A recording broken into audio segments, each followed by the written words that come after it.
Kai paced the floors of his room, running his hands through his hair. The feeling of restlessness in his body was further amplified by his wolf silently judging him. As much as he wanted to ignore it, the mate bond was sparking a fiery pain in his chest for hurting his mate. "You don't get to judge me," he roared. His wolf kept quiet, not saying anything, but he could feel the silent judgment it shot at him.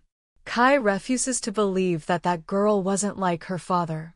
She looked exactly like the man. She has his blood in her veins. The apple didn't always fall far from the tree. Yet, he couldn't deny the stinging pain in his chest. He never believed in the mating bond or fated mates. He never wanted one in the first place, much less now his fated mate was the daughter of his mortal enemy. Kai paced the floors restlessly, his heart thumping in his chest. It hadn't even been 10 minutes he got back from the dungeon, and all he wanted to do was to go back and pull her out of it. "I'm not doing that," he said out loud, shaking his head wildly. "She deserves to suffer." The silent, judging look he got from his wolf was getting seriously annoying. Kai found himself heading out of his room and making a beeline for the dungeons. He would just check and see that she was still breathing and not yet dead. He didn't want her dead yet anyway, he still had so much in store for her. As Kai approached the dungeon, he could hear the sounds of beating. He rolled his eyes, wondering who had been so unlucky to incur the wrath of the guards. He got closer to Karen's cell, and suddenly his wolf became on edge, growling in anger. She was the one who had been unlucky enough to incur the wrath. Kai felt an anger fill him inside as he saw the scene in front of him. She was laid out on the floor, bloodied up and lifeless. 3 guards rained blows on her, laughing and mocking her as they did. His wolf went on a rampage inside him. Kai felt the sudden violent urge to tear those men apart. He quickly calmed himself down, reminding himself just who this girl was. "Damn mating bond," he hissed under his breath in disgust. The guards stopped and went on their knees. "Alpha," they said in unison. "Who gave you the order to touch that girl?" Kai asked, his imposing alpha aura rolling off his body in waves. The guards quivered in fear, lowering their heads to avoid looking at him. "We," one of them started to say. "Silence," Kai roared, glaring at the guards. "I simply told you to watch her. What if you kill her before I'm done with her? How will you atone for that?" "We're sorry, Alpha." Kai sighed and rubbed his temples.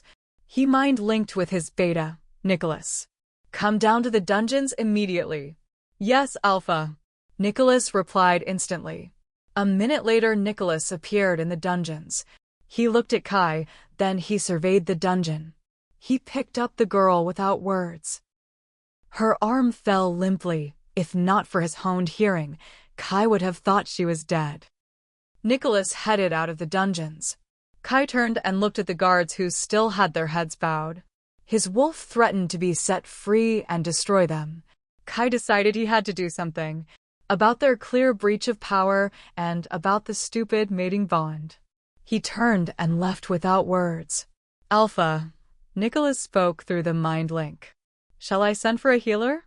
"Yes," Kia said after moments of thought. He arrived at the room where Karen was laid, unconscious and barely breathing. The room was plain and simple, with just a bed and a desk. And on the bed was Karen's lifeless form. Her face was mostly untouched, but her torn gown was blood-stained. Nicholas returned with a healer, a middle-aged woman. The healer bowed and acknowledged her alpha. She wordlessly went over to Karen and began examining her wounds. "Are you happy now? Do you see the state our mate is in because of you?" Kai heard the deep voice of his wolf thunder. His wolf rarely ever spoke, opting to communicate with his eyes. "She is not our mate." Kai snapped back. "You need to control yourself." "Control," his wolf said. "When it comes to our mate, you think control exists. How can you stand by and just watch her suffer at the hands of those lowlives?" "I'm still going to have my revenge on her," Kai said with a note of finality. "This is nothing compared to what is coming to her. You had better started healing." His wolf glared at him. Do not hurt our maid anymore. Kai chose to ignore him. He had to get rid of this pesky bond, and fast. The healer turned to Kai. Alpha, she called quietly. Yes, Kai replied. I need to examine her entire body. If you would like to stay by her side and… No, Kai said, already turning to leave. Let's go, Nicholas. Yes, Alpha, Nicholas said and followed him out.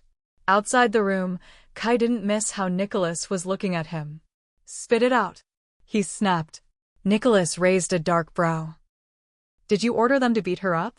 No, Kai said, and for that they will pay. What should I do? Kai turned and looked at Nicholas. Both of them grew up together, suffering the same fate at Karen's father's hand. Both lost their families and were tortured for years.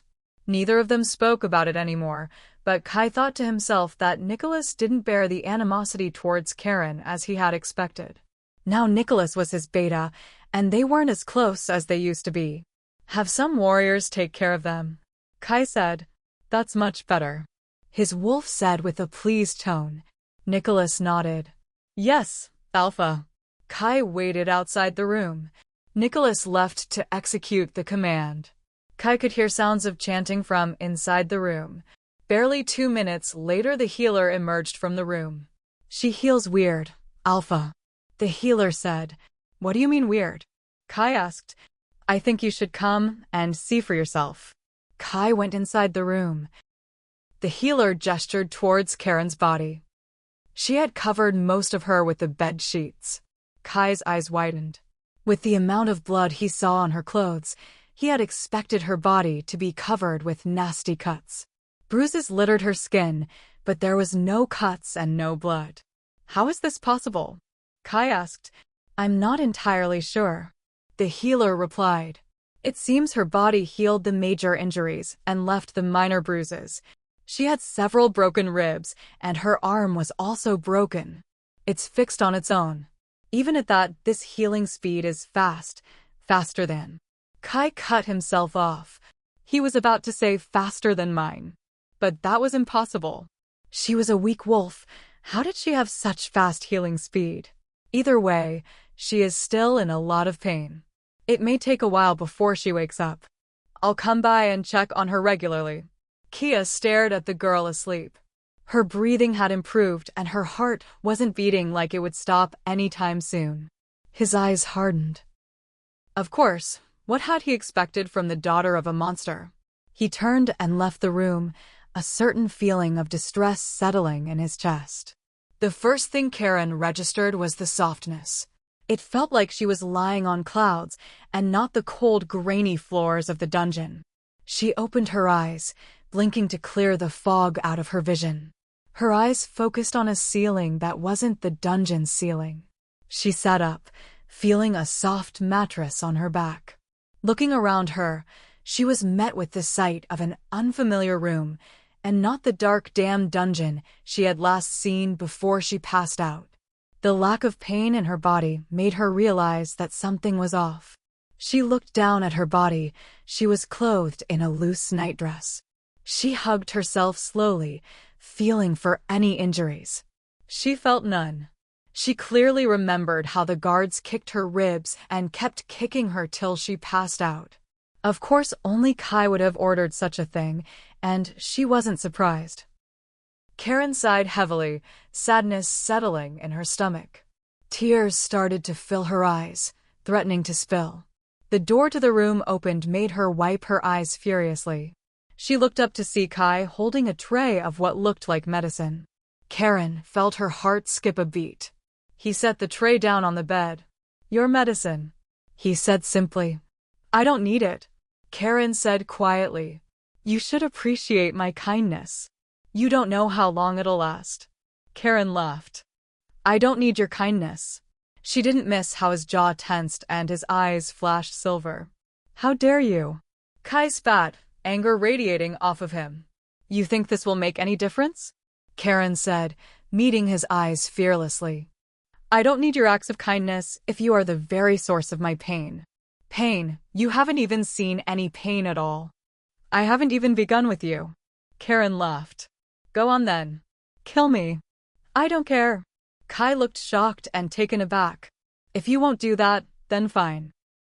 I will accept your rejection and break the mating bond. Spare us both the pain.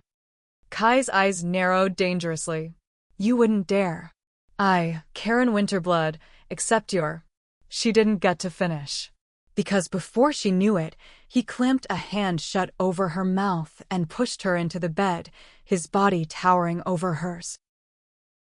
Please download Novels Ago and search the code in the upper left corner to continue reading.